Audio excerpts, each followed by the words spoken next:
My son said, "Mom, pack your bags. You're moving out today. You just have 1 hour left." He didn't know I'd already changed everything yesterday. I had just folded the last piece of laundry when Avery walked in, her steps sharp enough to cut the air. She didn't look at me. She looked at the basket in my hands as if my touch contaminated it. Then, without a word, she slammed her palm against the edge and sent the entire load crashing to the floor. Socks, shirts, towels, everything scattered like debris after an explosion. She pointed at me with a cold, triumphant smile. "Pack your bags. Today, you're moving out. You have 1 hour, May." Before I could even process her words, Luke stepped behind her, arms crossed, eyes flat and distant, the way his father's never were. "Where we're going," he said, letting out a low, dismissive snort. "A grave for leeches like you." My breath stuttered, but I stayed still.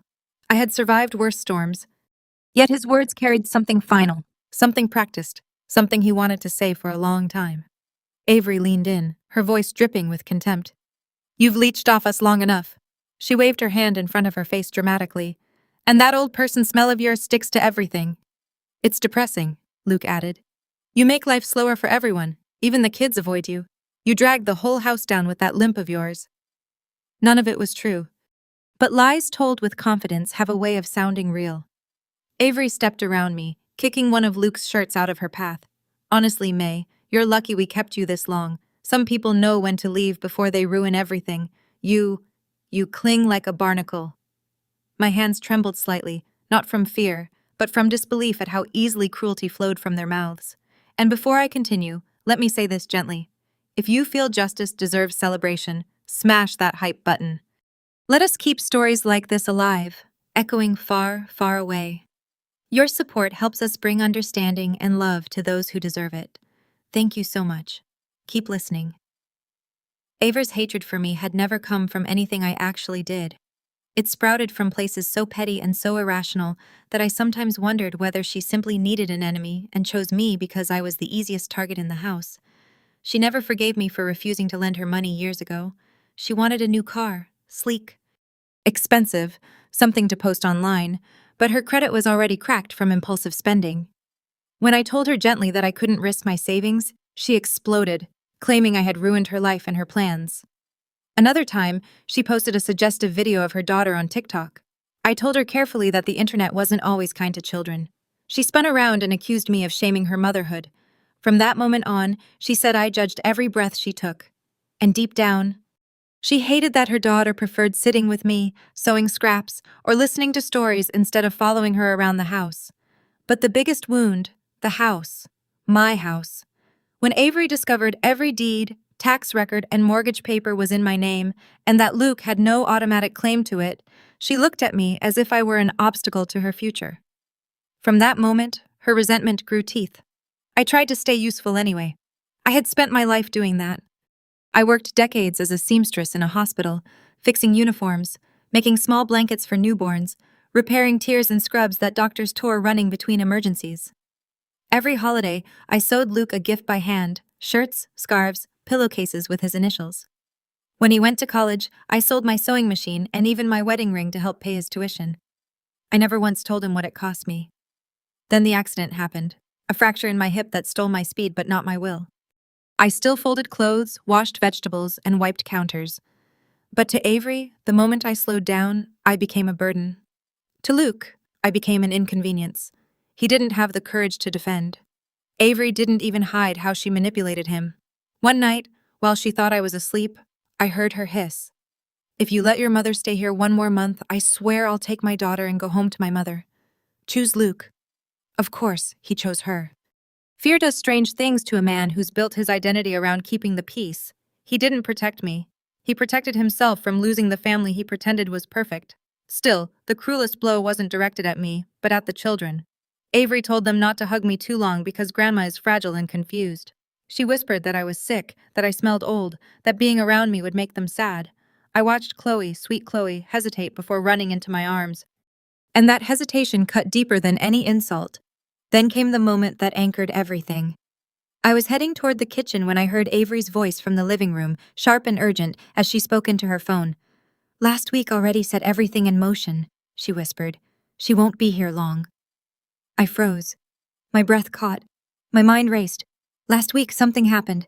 Something they hadn't told me. Something they believed would push me out of this house forever. And as I stood there listening to Avery plot my disappearance as easily as one might plan a grocery list, I felt a strange calm settle inside me. Not resignation, but clarity. Whatever they had done last week, I would find out. And when I did, nothing in this house would ever be the same again. It started small, too small for anyone but a woman like me, who had learned to survive by noticing the slightest shift in the air. Luke suddenly insisted on being the only one with the mailbox key. He dangled it on his keyring as if it were nothing, but he never let it leave his sight. "It's easier if I grab the mail on my way in," he said, avoiding my eyes the same way guilty men sometimes avoid mirrors. Every evening he brought in a stack of envelopes, but whenever I reached for the ones addressed to me, Avery swooped in with that bright, poisonous voice of hers. "Old people forget to check the mail. Let me help you." She stressed the word help like it was a threat, wearing a smile. The first real sting came the afternoon I found a folded piece of paper tucked between towels in the hallway cabinet. A credit card statement, my name on it, a charge for $900 from a jewelry store I had never walked into. For a moment, I wondered if the company had made a mistake. But when I brought it to Avery, she laughed with a pitying shake of her head. "Maybe you bought something and forgot. May dementia starts exactly like that." Then she tapped her temple hard, deliberate. Luke did not even lift his head from his phone. Something in my chest tightened. Not fear, not yet, more like the first cold hint of something approaching. A few days later, as I carried leftovers out to the outside freezer, I heard noises from the garage. Sharp metallic scraping, the sound of paper shifting, a short burst from a drill, then silence. Then Aver's warning whisper. "Not now, she's coming." I froze with my hand on the freezer handle. When I stepped toward the garage, the door slammed shut, locked again. My own garage, the one I paid for, suddenly off limits. The next week, Avery began a different kind of campaign. Not against my belongings this time, but against my reputation, my mind. She made sure every friend who visited heard the same lines. "She drains the energy out of a room," she'd say loudly while pretending to fold laundry. "She walks slowly on purpose so people will feel sorry for her. And the worst, she's fading and it's sad." But what can we do? All lies. All delivered with practiced sympathy, gaslighting dressed as concern. But none of those moments cut as deeply as what happened one night around 1:40 a.m. I had gotten up for water, moving quietly down the hallway. As I passed Luke's office, I heard his voice soft, tender, nothing like the clipped tone he used with me. "I love you," he whispered. "I promise I'll fix the house situation soon. Trust me, Mara." The name hit me like a slap. Another woman. A woman he loved. And the house situation. My house. The house I had spent my life protecting. I stepped back from the door as if the wood had burned me. I suddenly understood why Avery's hostility had escalated. Why Luke's eyes never met mine. Why everything in this house felt fragile, temporary, already slipping through my fingers. They needed money, and they had decided I was their easiest source. The next morning, while retrieving a dropped dish towel near the utility closet, I shifted a plastic storage bin and the lid fell open. Dozens of sheets slid out, my breath caught. Each page held shaky, slanted versions of my own signature. Loop after loop, stroke after stroke. My name repeated again and again by someone learning to imitate my handwriting. My legs gave out for a moment, and I knelt, ignoring the pain in my hip as I lifted the papers one by one. This wasn't a random scribble. It was practice. Careful, intentional practice. I touched one of the crooked signatures. It looked wrong, but wrong in a way that revealed effort. Someone studying the curves of my R, the angle of my Y. Someone preparing. My hands shook slightly as I gathered the papers. A hot, silent dread spread through my stomach. They were building something, something that required my name, something I would never willingly sign. That evening, as I sat alone in my room, staring at the wall, I felt the truth creeping toward me from all directions. Missing mail, strange charges, locked doors, whispered conversations, lies spoken casually. Luke's confession to a woman named Mara, and now pages of forged signatures. Aver's words from last week echoed in my mind. It's already in motion. She won't be here long, my throat tightened. They were preparing paperwork, legal paperwork about me. I whispered to myself, barely breathing, what documents are they preparing? And what do they plan to do with my name? The question chilled me, but the answer would be worse. I had never touched Luke's old laptop since he moved most of his life onto his phone. But something in me, a quiet instinct sharpened by years of being ignored, pulled me toward it. I found it high on the closet shelf, coated with dust, as if he assumed I would never notice it was there. The moment the screen lit up, my own reflection stared back at me, pale and tense, as though bracing for a truth that had already begun to break through. After a few wrong guesses, I typed Chloe. It opened immediately, a small, painful detail. He trusted his daughter's name more than any password he could invent. I went straight to the deleted files. The first one stunned me so completely that I forgot to breathe. A photo. Luke, smiling brighter than I had seen in years, holding a curly-haired toddler who clung to his leg with the certainty of a child who believed she belonged there. Beside him stood a woman, Mara, with her hand resting on his back like it had rested there a long time. In the corner, written in glittery purple marker, Daddy, Luke, and us. Us. A family. Not this family. Not the one under my roof. A second life he built in the shadows. Not the wife he pretended to cherish. A secret one he was paying for with pieces of my life. My chest tightened, but I forced myself to scroll. More messages appeared, small wounds delivered in cold text. Did you tell your wife about selling your mom's house? We need the money. I felt the words land like stones.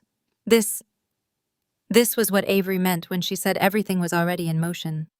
Luke had promised to sell my home in 2 months, not for his children, not for emergencies, but to fund a life with a woman who kept calling him daddy in glitter pens. Rage did not rise. Something colder did, a clarity that made my fingertips tremble. And now, if you feel justice deserves celebration, smash that hype button, and let us keep stories like this alive. Echoing far, far away. Your support helps us bring understanding and love to those who deserve it. Thank you so much. Keep listening. I clicked on another file, a scanned document torn in half before being deleted. I dragged one piece into place, then another. Slowly, the shape emerged. A real estate contract. My house listed for sale and where my signature should have been. A slanted imitation that matched the loops I had seen in the garage. 80% accurate. Enough to fool anyone who did not know my handwriting by heart. I pressed a hand to my mouth, trying to steady the tremor in it. Then I saw a short handwritten note in another folder. Cognitive test appointment needed before POA signing. Power of attorney. They were setting the stage to declare me incompetent. They wanted to take my decisions, my property, my identity, and package it neatly into a legal justification that would make their betrayal seem reasonable. But that was not the worst discovery. I noticed a new folder syncing from the cloud, one Luke must have forgotten existed. He had installed the camera months earlier, paranoid about snacks disappearing. But like most careless men who believe they own the world, he never bothered to check the backup settings again. The cloud kept everything faithfully silently long after he forgot it existed. It bore the name of a security app he had once installed because he claimed I stole snacks at night. I had laughed at the accusation, then thinking it petty. I did not know the camera had been recording the entire time. I opened the file. A video played. Avery stood in the kitchen pulling my medication bottle out of the cabinet. She placed it deliberately on the top shelf, far too high for me to reach without straining my injured hip. She needs to struggle, Avery muttered. It makes her look confused. The video cut to the living room. Luke jerked Avery's son by the arm so hard the boy nearly fell. Stop defending that old hag, he snapped. The child cried, and Luke raised his hand again before Avery stepped in, not out of concern, but annoyance. Do not leave marks, she hissed. Not until after she's out.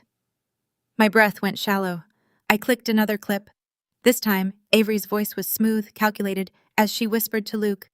Just break her mentally, then she'll sign anything, anything. Like a power of attorney, like a house sale, like a document meant to erase me from my own life. I felt something settled deep inside me, quiet, heavy, unmovable, not fear, resolve. The final video ended, and for a moment I sat in silence, listening to the faint hum of the laptop. They thought I was fading, crumbling, losing my grip on reality. They thought they had plenty of time to finish their plan. But the cloud had recorded everything. Their secrets belonged not only to technology, but now to me. I closed the laptop gently, almost tenderly, as if thanking it for telling the truth. No one in this house would speak aloud. That night, when the house finally quieted, I walked through each room with purpose. My hands did not shake as I placed the first recorder inside the hollow wooden angel on the mantel. The second slipped behind a framed photograph in the hallway. The third nestled beneath the couch cushion Avery favored. The fourth, I hid inside the wicker basket where Luke threw his keys. As I stood in the dim light, hearing the slow tick of the thermostat, I whispered to myself, if they want to fight in the dark, then I will use the light, and I knew everything was about to change.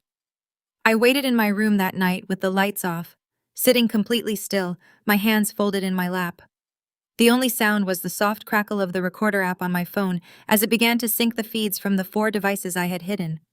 I, Clear's throat, did not have to lean close to hear. Their voices came through with a clarity sharper than glass. The first recording opened with Luke's voice low, irritated, impatient with the world and everyone in it. I opened 2 more accounts under her name today, he muttered. Smaller transfers so the bank does not flag anything. My stomach turned, but I kept listening as Avery's heels clicked across the garage floor. Good, she said. I changed her mailing address to my P.O. box last week. She won't see a single statement until this is over. They said it so casually, as if they were discussing recycling schedules, not the dismantling of my life. Then Luke said something that made my fingertips go cold. Her signature is almost ready, as if I were a document they were manufacturing. Avery laughed softly, a sound that always reminded me of metal scraping tile. After the mental test, she won't have any rights left. That doctor barely listens. I will tell him she gets confused, and he'll sign off on the impairment form. I heard the slap of papers being shuffled. Then Avery whispered, Luke, once she's declared incompetent, we don't even need her signature. We can finish everything in a week. For a moment, I felt my pulse in my throat, steady but heavy. They truly believed I was already gone. They believed erasing a person happened one form at a time. Then the recording shifted Luke pacing, his shoes dragging across the concrete. I heard the faint buzz of his phone before he answered it. Hey, he said, voice changing instantly into something tender, practiced, almost young. I know. Once the house sells, Mara and I will be free. The garage went silent. Even through the recording, I could feel the air freeze. Avery's footsteps stopped. What did you just say? Luke muttered something under his breath. Avery did not let it pass. Say it again, I said. Luke exhaled sharply. Once the house sells, Mara and I. The sound of impact exploded through the speakers, a slap hard. You have a mistress? Avery shrieked. A mistress and a child? I ruined my credit for you. I helped you steal from your own mother for you. And all this time, you were planning to leave me too. Luke groaned, stumbling back. Avery, stop. Listen.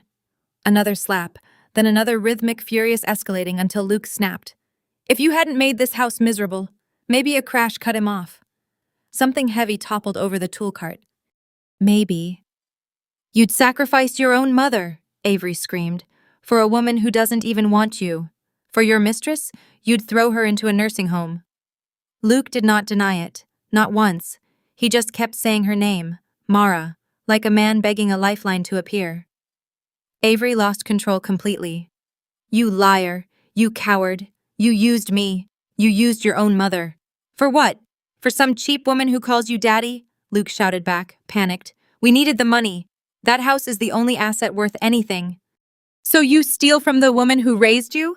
Avery screamed.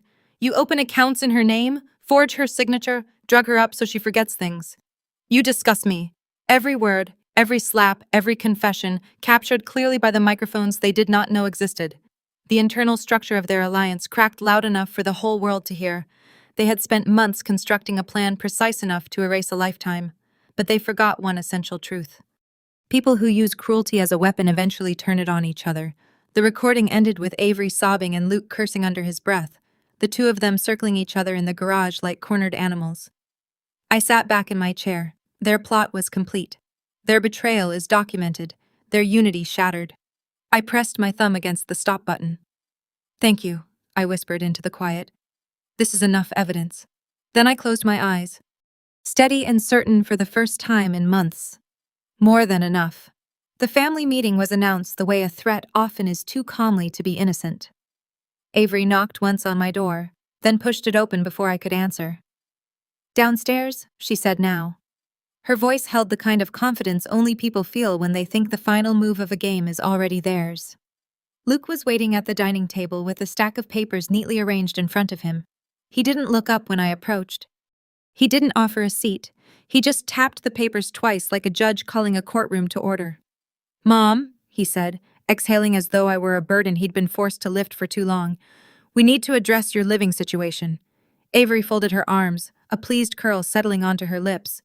Luke began reading from the paper as though it were holy scripture. "Your mind is declining. You're forgetting things. You get confused easily. The safest option for everyone is for you to move into a care facility." He paused, then added, "You will be relocated in exactly 30 days. Avery leaned forward. "1 month is honestly generous. I wanted you out this week." I said nothing. It wasn't silence from defeat this time. It was silent from control. Avery took my quiet as an invitation to stab deeper. She circled the table slowly, like a cat toying with something fragile. "You know," she said, "old people ruin the energy of a home. Everything feels heavy when you walk into a room." Luke nodded as if this were a medical fact. Avery continued, savoring every word. "This Christmas is the last Christmas you'll ever spend here. And honestly, good. The kids avoid you. They don't need your sadness rubbing off on them," Luke added. "Mom, it's better this way. The nurse will help you with everything." His voice softened in a fake kindness he reserved for conversations he wanted to end quickly. Avery smirked. "Once you're settled, we'll finally be able to breathe in our own house again." Their cruelty was no longer surprising, but the certainty was almost impressive. They had rehearsed this moment, polished it, dressed it up like a performance. In their minds, this was the victory lap. I folded my hands in my lap. "And you both believe this is your decision?" Avery laughed. "Actually," I laughed, "you don't have a decision, May. That's the whole point. You're not capable enough to make decisions anymore." She tapped her temple, mimicking the gesture she used whenever she accused me of being confused. "Your elevator doesn't reach the top floor these days, sweetheart." Luke cleared his throat, sliding the final form toward me. "The cognitive test is scheduled already. Once the doctor confirms the decline, he'll sign off on the placement and everything else." There it was, the plan laid bare, the cage already built. I looked at the paper, but I didn't touch it. Their faces hovered over me, impatient, expecting me to cry or beg or crumble. They wanted to see me small instead. At that exact moment, my phone buzzed in my pocket. A message. I lifted it slowly, keeping my expression calm. "Evelyn March, Living Trust finalized. They can no longer access, modify, sell, or control any asset under your name. You're fully protected." I read it twice, then once more, letting the words settle deep and warm. Avery rolled her eyes. "Is that one of your dumb appointment reminders? Give it here." "No," I said, slipping the phone back into my pocket. "It wasn't the doctor." Luke sighed with dramatic exhaustion. "Mom, we're trying to do what's best for you. Why are you making this difficult?" "Why?" "Because they believed they were already standing on my grave. Because they believed 30 days was all I had left. Because they believed the version of me they created, weak, confused, fading, was real." For the first time, I felt something unfamiliar rise inside my chest. Not fear, not sadness, something steadier, something sharper. Power. Avery narrowed her eyes. "What are you smiling at?" I hadn't realized I was smiling. It wasn't wide. It wasn't mocking. It was simply final. I looked at both of them slowly, letting the silence stretch long enough that the air itself seemed to lean forward to listen. "I'm smiling," I said, "because it's fascinating how people can believe they've already won when they don't even know the game ended yesterday." Luke blinked, confused. Avery stepped back, uneasy. And I sat there, steady, unshaken, the truth burning bright behind my ribs. "Game over," I whispered. "For both of you."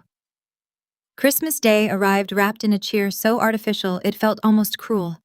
Luke had decorated the house with an enthusiasm I hadn't seen in years. Lights, garlands, candles, everything polished to disguise the rot beneath.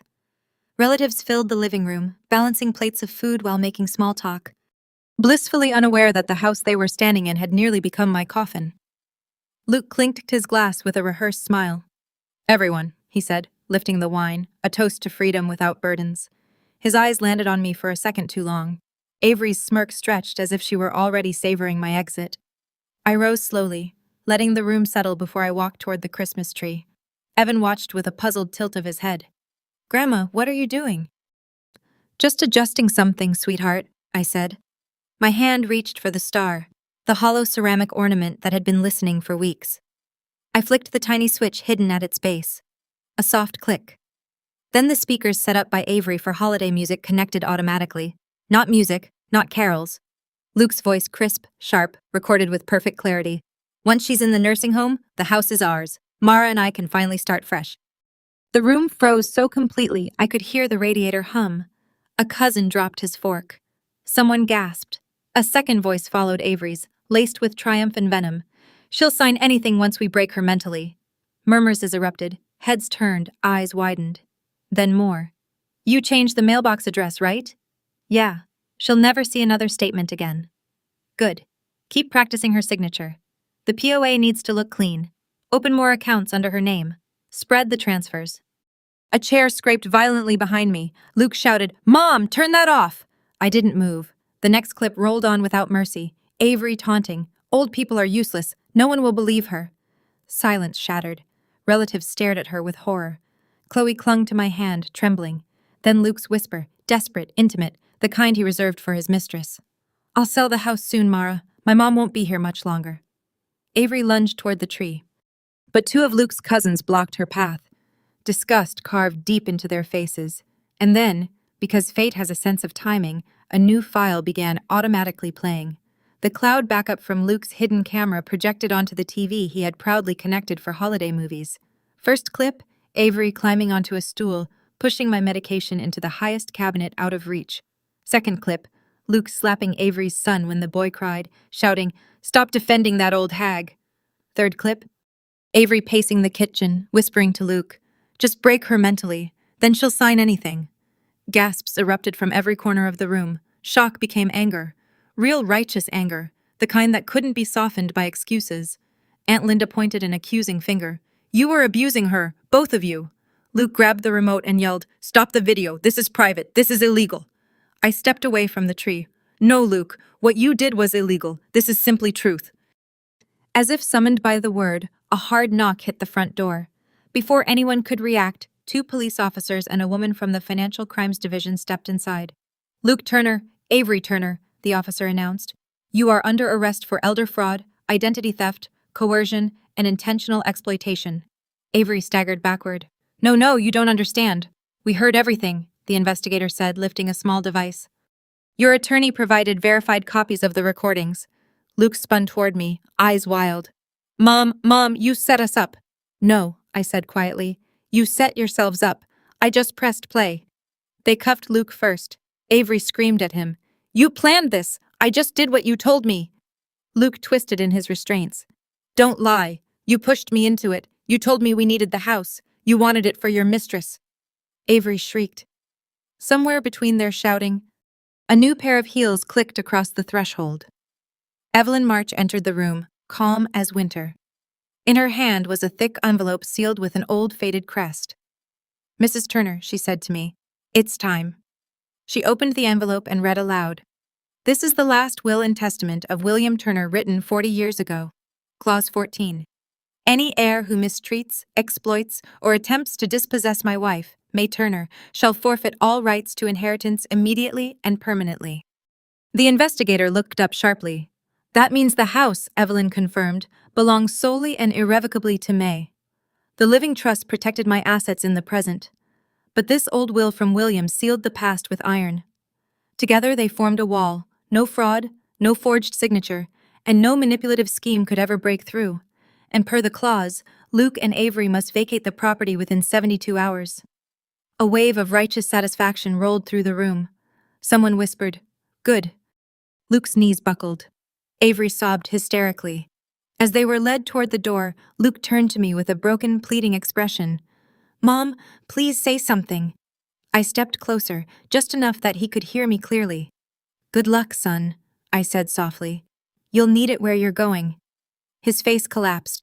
The officers pulled him outside into the cold Christmas air, and for the first time in years, the house felt clean. Not because of the lights or the tree, but because the truth had finally spoken. Justice did not arrive in a single thunderclap. It arrived slowly, like frost creeping along window edges, quiet but undeniable. The weeks after Christmas felt suspended in some strange cold clarity as hearings stacked one after another, evidence layered over more evidence, and the world Luke built through lies finally buckled under its own weight. On the morning of sentencing, I sat in the second row of the courtroom, hands folded. Back straight. I did not shake. I did not pray for leniency or vengeance. I simply waited to hear the truth spoken out loud by someone who could not be intimidated, manipulated, or deceived. Luke shuffled in, wearing an orange jumpsuit, wrists bound, eyes hollowed out by fluorescent lights and restless nights. He looked years older, cheeks sunken, shoulders slumped, lips trembling. When he saw me, he blinked rapidly as if trying to wake from a nightmare he had spent years constructing. Avery sat on the opposite side of the room, separated by court order. Her lawyer whispered urgently into her ear, but she stared straight ahead, jaw clenched, mascara stiff on her lashes from dried tears or denial. The judge read through the charges with a voice that did not rise or soften, a voice that felt carved from stone: elder abuse, identity theft, mail fraud, financial coercion, conspiracy to obtain power of attorney through deceptive means. Each word landed like a shovel of dirt thrown onto a coffin. Luke stared at his shoes, lips pressed so tightly they turned white. When the judge finally lifted his eyes and spoke the sentence, the room stilled. For the severity of your actions, the premeditated nature of the fraud, and the emotional and financial harm inflicted upon your mother, this court sentences you, Luke Turner, to 6 to 10 years in state prison. A soft gasp floated through the gallery. Luke's knees buckled. The officer beside him tightened his grip to keep him upright. Luke didn't cry. He simply sagged as if the last thread holding him together had snapped. The judge turned to Avery next. Mrs. Avery Dalton Turner, though you did not execute the majority of the financial acts, you participated knowingly in coercion, in the deliberate emotional destabilization of the victim, and in the psychological abuse of minors. Avery's hand flew to her chest. I never. But the judge silenced her with a look. Due to the evidence provided by Child Protective Services, including video documentation showing physical and emotional harm inflicted upon your children, this court finds you unfit for custody at this time. Avery's mouth dropped open in horror. Custody of the children, the judge continued, will be transferred immediately to their great-aunt, Mrs. May Turner, for temporary guardianship pending long-term placement review. Avery crumpled. No, you cannot take my children. They're all I have. They're all I have left, but the courtroom door had already opened for the social worker who held 2 small backpacks, Evans and his little sisters. The reality of that image broke something inside Avery. She did not scream again. She simply folded into herself, shaking silently. It struck me then how cruel tyranny becomes when the power keeping it alive is gone. Without someone to dominate, Avery looked not strong or dangerous, but empty. As for Mara Luke's secret woman, the investigators had tried contacting her during the financial inquiry. She did not respond. Within hours of that first attempt, she terminated her lease, cleared her apartment, wiped her social media, and disappeared with a precision that suggested long practice. She never visited Luke, never wrote to him, never acknowledged knowing him. Worse, one piece of the investigation revealed the truth Luke never expected. The little girl in the photo was not his daughter, not biologically, not legally. She had simply been leverage, a tool, a way to keep him paying. When the detective revealed it to him during questioning, Luke broke down. A wail ripped out of him, raw, embarrassed, unbelieving.